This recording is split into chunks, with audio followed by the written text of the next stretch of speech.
আজকে আমরা অনুমান 3:30টার দিকে আমরা আমাদের বেলফাং যে নাকাতা আছে ওই নাকাতে আমরা ভেহিকেল চেকিং করি। তো আমি এবং ইনক্লুডিং আমার অফিসার তিলক জমাতে এবং অন্যান্য স্টাফরা মিলে, তো ডিউরিং ভেহিকেল চেকিং আমরা যখন চেক করি তখন একটা বাইক, ওই বাইকের মধ্যে 2 জন ছিল।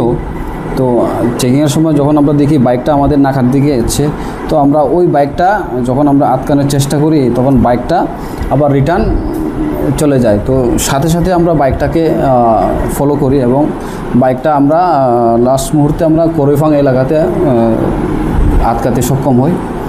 তো ওই বাইকটার মধ্যে 2 জন লোক ছিলেন। তখন আমরা চেক করি ওর মধ্যে 2টো প্যাকেট পাওয়া যায়, যাহাতে সাসপেক্টেড টু ড্রাই গাঞ্জা আমরা রিকভারি করি। তো যাদের 2 জনকে আমরা অ্যারেস্ট করেছি তাদের একজনের নাম হচ্ছে জিতেন্দ্র দেববর্মা, বাড়ি হচ্ছে বোগাবিল সূর্যপাড়া। আরেকজনের নাম হচ্ছে উৎপল দেববর্মা, ওর বাড়ি জুমিয়া কলোনি এলাকাতে। তো এরপর আমরা ওই 2টা যে packet suspected to be dry ganja recovery করি। তো ওজন করে দেখতে পাই ওর মধ্যে মোট 10 কেজি গাঞ্জা রয়েছে। তো ওখানে যার বাজার মূল্য হচ্ছে অনুমান 50,000 অ্যাপ্রক্স।